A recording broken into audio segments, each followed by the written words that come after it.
Welcome back, Philosophy 135. Dr. K here. I hope you all are doing well. In our last video, we looked at Ghazali's design argument for God.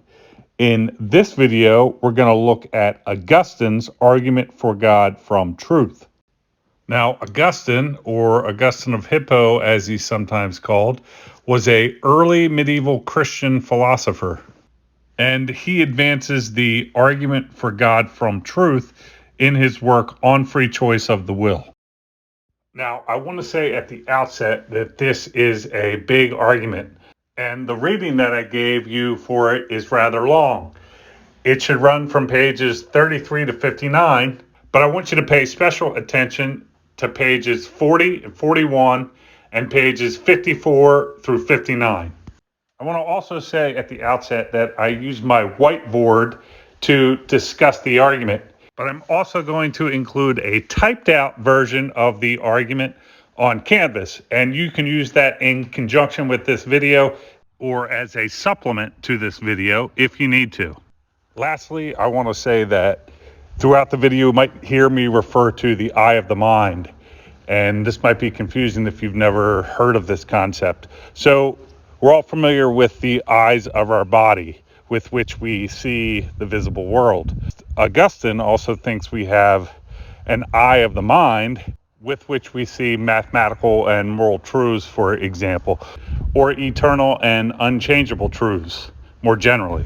The eye of the mind doesn't detect the physical world or objects in the physical world.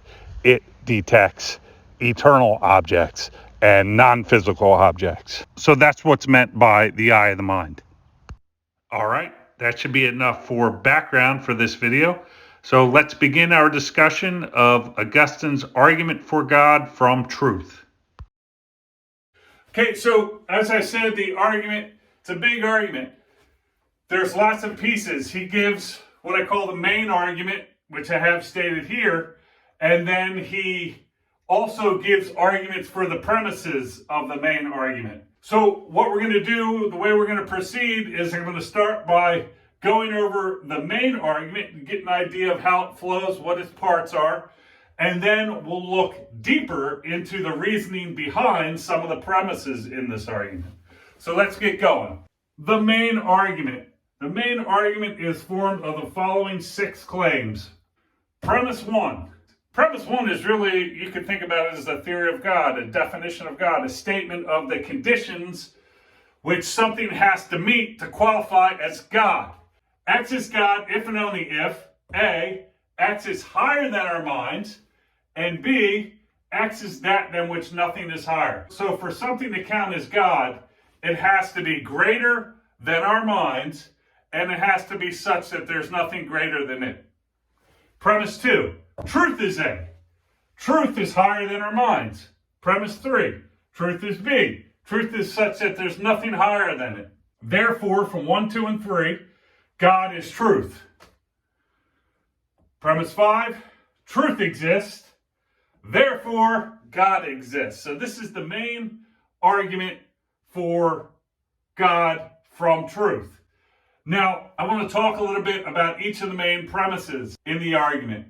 So let's start with premise 1, this account of God. So in order to understand this account, I drew up a little graph here.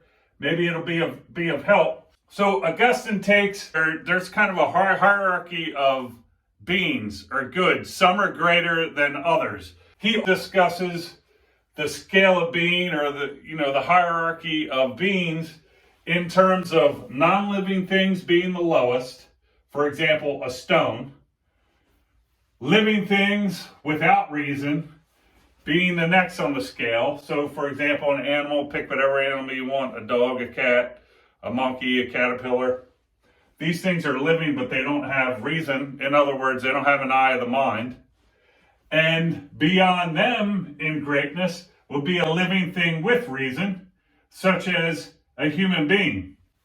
So the theory of God stated in premise 1, X is God if and only if A, X is higher than our minds, and B, X is that than which nothing is higher, locates God somewhere beyond human beings. So we could say beyond human beings is what we call the divinity threshold, right? So for something to count as God or some kind of divinity, it's got to be higher in the scale of greatness than a living thing with reason, such as a human being. It's got to be beyond that, okay?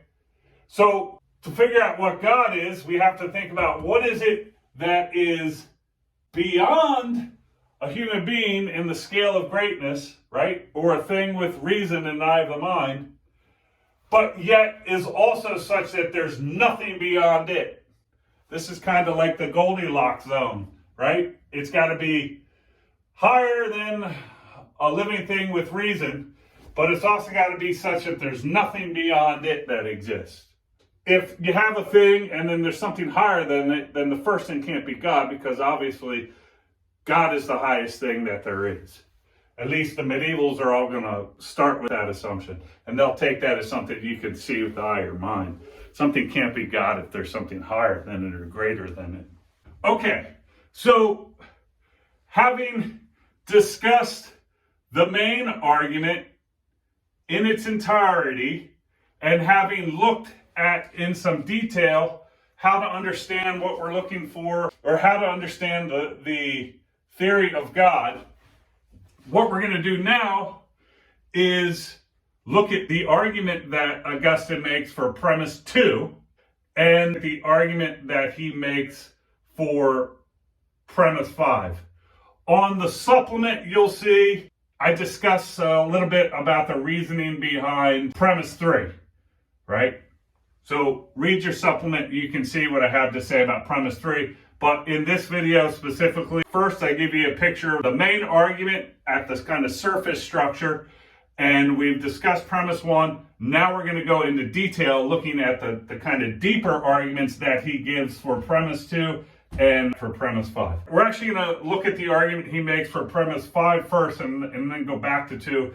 In my mind, it makes no sense to look at the argument that truth is higher than our minds if we haven't first established that truth exists. So we're going to start with premise 5, then we'll work back to premise 2. So, the argument for premise 5. The argument for premise 5 comes in, we could think about them as 2 stages. In the first stage, Augustine is going to attempt to prove that unchangeable truths exist objectively, or that's to say, independently of human minds. In the second stage, he's going to attempt to argue from the fact that unchangeable truths exist objectively or independently of human minds, that there must exist some unchangeable substance or reality which contains or grounds these truths. And we can call that big truth or capital T truth. He's going to show that truth in that sense is a substance that grounds the unchangeable mathematical, moral, logical truths exist. So here's how the argument goes. Stage 1, premise 7. If something is perceivable by the bodily senses of different human beings, then it exists and does so separately from human bodily senses. If someone thinks they're having an illusion or they're hallucinating something, what is the first thing that you say? Do you see what I'm seeing? If the other person says, no, I don't see the pink elephant in the corner of the room, then that's good evidence that this is some type of subjective experience that the person is having, or some kind of a hallucination. If, however, more than one person see it, that's good evidence that that thing actually exists independently of your minds. It's not something your mind or your imagination is creating and making it seem that it exists out there. It's something that different people can detect with their bodily senses. That's the idea here. If something is perceivable by the bodily senses of different human beings, then it exists and does so separately from the human bodily senses. Premise 8. If 7 is correct, then we can also say, if something is perceivable by the minds of different human beings, then it exists and does so independently of those human beings' minds. Claim 9. We've already talked about this. Unchangeable truths. That's to say, mathematical and moral truths, for example, are perceived by the minds of different human beings. Different minds can detect the truth that 2 plus 2 equals 4. Different minds can detect the truth that justice is better than injustice, etc. So, by this reasoning, it follows in 10 that unchangeable truths exist independently of human minds, or another word when we talk about something that exists independently of human minds is objectively, right? So we could say that unchangeable truths such as mathematical and moral truths exist independently of human minds or objectively. So that's stage 1. It's a proof for the existence of unchangeable truths that exist independently of human minds. Let's move on to stage 2. In stage 2, what Augustine's going to do is show that a container or substance which grounds all the unchangeable truths must exist, and we'll call that truth itself, right? So here's how it works. Again, it's based on the claim in the first stage. So stage 2, claim 10 again. Unchangeable truths exist independently of human minds. We just looked at the proof for that in stage 1. Premise 11. These truths must exist or be contained in something. What are they, just out there, ungrounded, with no reality from which they come?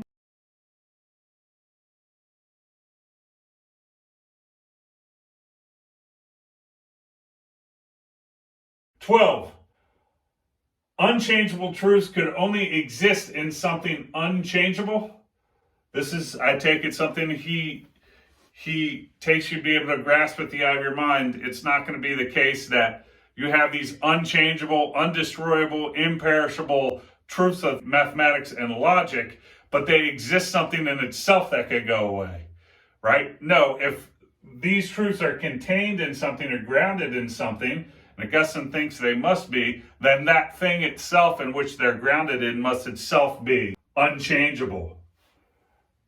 Therefore, the claim in 13, there must exist some unchangeable substance or reality, we can call it truth or capital T truth, in which the unchangeable truths exist. In other words, truth exists. Truth in this sense exists, as was the claim in 5 of the main argument, right? So again, what is this over here that we just looked at? It's an argument for premise 5 of the main argument. So these are the kind of deeper evidential roots of this argument. People talk about, oh, that's really deep.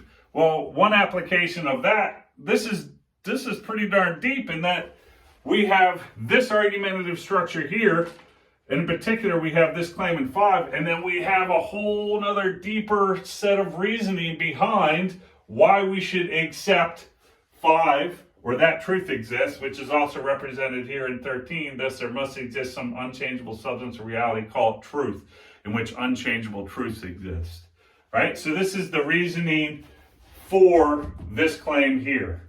What we're going to do next is look at the argument Augustine makes that truth in this sense is A, that's to say higher than our minds.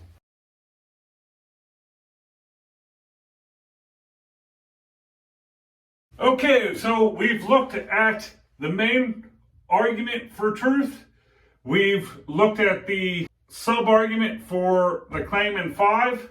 And now what we're going to do is look at Augustine's argument for the claim in 2, which is the claim that truth is A, or truth is higher than our minds. So let's turn now to the argument for claim 2 in the main argument, which is the claim that truth is higher than our minds. So the argument for premise 2, if you've taken logic, it has the form of a disjunctive syllogism, in the sense that we have options to think about truth's relation to our minds. It's either inferior, equal, or superior to our minds. And then what Augustine is going to do is he's going to eliminate 2 of those options and be left with only one.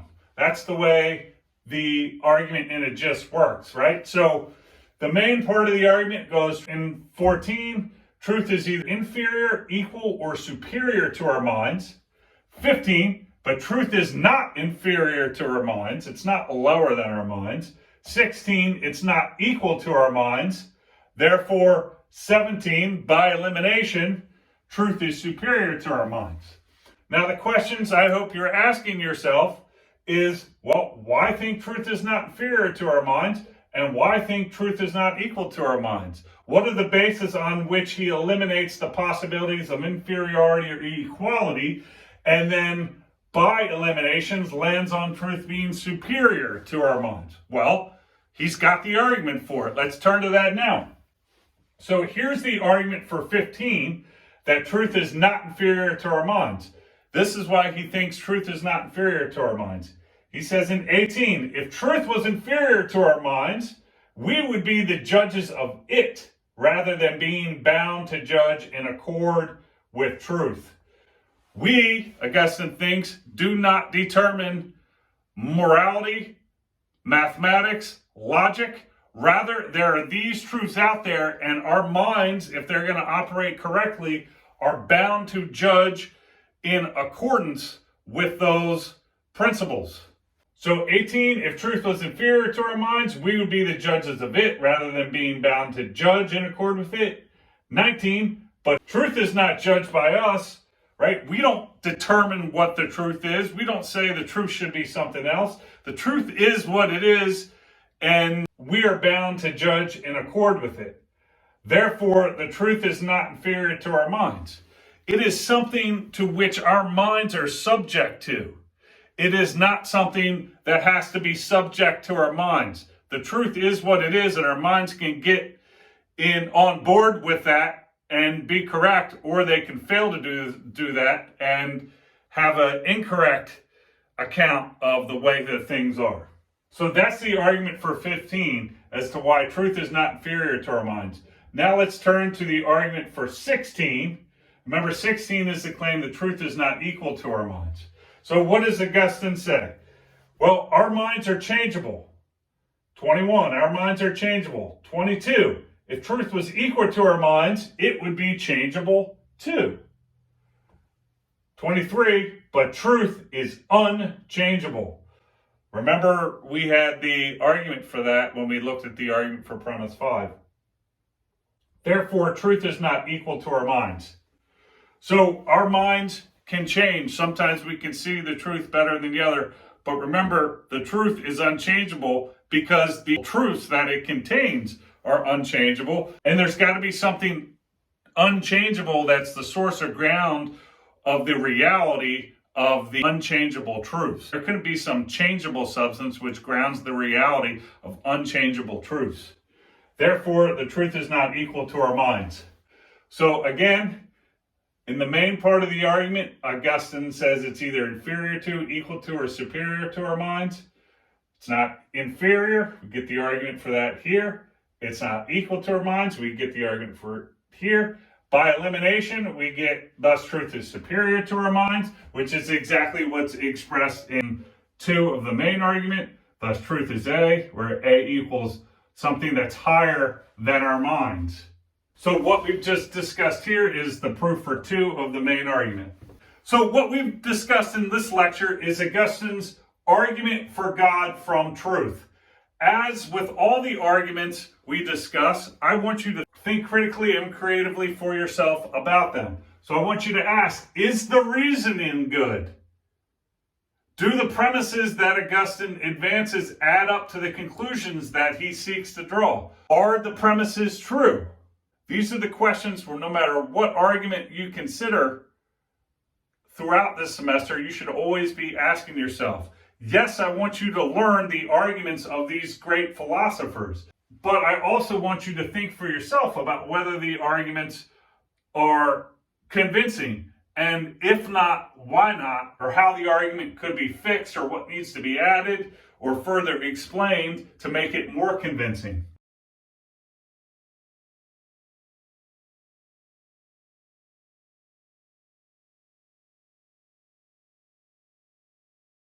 I want to say also, before we go on, the way I'm going to discuss the argument or represent the argument that Augustine makes is in propositional form. But you could also think of what Augustine's doing with regard to showing that God exists is he is actually taking you in your mind. He's opening the eye of your mind and getting you to move, to see past your mind to the various truths and to realize these truths must be in something, and to actually see all that with your eye or mind, and in a certain sense, to see God. So in one way, we can think of what goes on as an argument in the traditional sense of he's laying out a set of propositions, which some of which function as evidence for the other, and attempt to prove the other. And another way you can think about what's going on is he's guiding you through, showing you that you have an eye of the mind,